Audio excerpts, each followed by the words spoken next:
গেছে, আপনাদের একটা জিনিস মাথায় রাখতে হবে, আমাদের এই আসনটা কিন্তু আওয়ামী লীগের আসন দীর্ঘদিন। 1979 সালে একবারই বদরুল আলা নামে এক ভদ্রলোক এখানে এমপি হয়েছে। তারপরে আপনার এটা জামাত পাস করছে 2 বার, আর এটা বরাবরই আওয়ামী লীগের আসন। তো আমাদের এখানে আপনারা হয়তো খেয়াল করবেন, বিভিন্ন গোয়েন্দা সংস্থার যে রিপোর্ট, ঝিগরগাছা এবং চৌগাছা মিলে বিএনপির ভোট 1,20,000 থেকে 22-এর মধ্যে। আমরা কিন্তু এখানে 1,46,000 ভোট পাইছি। অর্থাৎ আমরা কিন্তু আরও 30 থেকে 35,000 ভোট সাধারণ মানুষ বা আওয়ামী লীগের ভোট হোক সেটা হিন্দু সম্প্রদায় পাইছি। আমরা কিন্তু এখানে মানে পাশ করতে করতে করিনি এরকম না। আমাদের দাবিটা ছিল একটা সময় যে উনি বাদে অন্য কেউ প্রার্থী হলে আমাদের এটা সহজ হতো, আর ওনাকে যদি আমরা এখানে সংরক্ষিত আসনে দিতাম আমরা 2টা এমপি পাইতাম। তো যে কোনো কারণে এখানে হয়নি, কিন্তু যে দোষটা আমাদের ঘাটে দেওয়া হচ্ছে, আমাদের কথা হচ্ছে যে সবাই আমাদের দলের প্রত্যেকটা নেতাকর্মী এত বেশি ঐক্যবদ্ধ ছিল যেটা আমি আপনাদের বলেও বোঝাতে পারবো না। সবাই সকাল থেকে রাত 2টা-3টা পর্যন্ত কাজ করছে।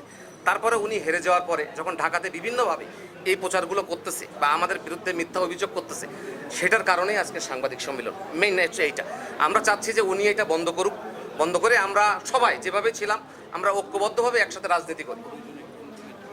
আর আমরা চাচ্ছি যে প্রয়োজনে আমাদের আপনাদের মাধ্যমে যদি কেন্দ্রীয় নেতৃবৃন্দুর এটা দৃষ্টিগোচর হয়, আমরা যদি যাদের নামে উনি মিথ্যা অপবাদ দিচ্ছে, যা ব্লেম সৃষ্টি করছে, আমরা যদি দোষী হই, তদন্ত করে উনি আমাদের বহিষ্কার করুক কেন্দ্র।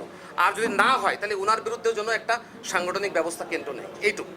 মানে আমরা চাচ্ছি যে কেন্দ্রের থেকে এখানে একটা তদন্তে আসুক, কেন্দ্রে তদন্ত করুক যে আমাদের কোনো ভুলভ্রান্তি ছিল কিনা। আর পাশাপাশি নাজমুল হত্যার ওনার এই বক্তব্যের কারণে আমাদের ঝিগরগাছা এবং চৌগাছা 22টা ইউনিয়ন এবং পৌরসভার 9টি 18টা ওয়ার্ডে প্রভাব বিস্তার করছে। এবং সাধারণ মানুষের কাছে, বিশেষ করে ধরেন আমাদের জহরুল চাচা, মর্তুজার টিপু চাচা, বিএনপির প্রতিষ্ঠা লগ্ন থেকে ওনারা পারিবারিকভাবে, সামাজিকভাবে, রাজনৈতিকভাবে হেয় প্রতিপন্ন হচ্ছে। যাদের মাধ্যমে ঝিগরগাছা এবং চৌগাছায় বিএনপি প্রতিষ্ঠিত, তাদের এইভাবে মান সম্মান নিয়ে কারোর আসলে হস্তক্ষেপ করা ঠিক না।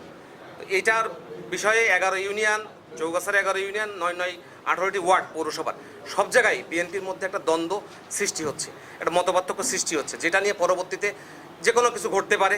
যেটার জন্য আমরা চাচ্ছি যে এটা অনতিবিলম্বে বন্ধ হোক এবং আমাদের কেন্দ্রের হাইকমান্ড যারা আছে এটার একটা সুষ্ঠু তদন্ত করে সাংগঠনিক ব্যবস্থা, যদি আমরা দোষী হয়ে থাকি আমাদের বিরুদ্ধে নেবে, উনি যদি দোষী হয়ে থাকে বা মিথ্যাচার করে থাকে ওনার বিরুদ্ধে নেবে। মেন বক্তব্য হচ্ছে আমাদের এইটাই। আর পাশাপাশি আরেকটা বিষয় হচ্ছে, শহীদ নাজমুল ইসলাম 2011 সালের 15 ডিসেম্বর উনি শাহাদত বরণ করেন। বিগত ধরেন প্রায় 15-16 বছর ওনার যে মামলাটা ছিল, সেই মামলাটা আমরা সাবিরা নাজমুল মুন্নিকে বহুবার বলেছি যে মামলাটার বিষয়ে আমরা আন্দোলনে যাই, আমরা মানববন্ধন করি, অন্তত তার খুনি যারা প্রকৃত হত্যাকারীদের বিচারের দাবিতে। এটা নিয়ে উনি কখনোই কোনো ভ্রুক্ষেপ করে না। তো আমরা চাচ্ছি যে ঈদের পরের থেকে শহীদ নাজমুল ইসলামের হত্যার বিচারের দাবিতে আমরা শান্তিপূর্ণভাবে ছোটোখাটো কিছু কর্মসূচি আগামী দিন দিব।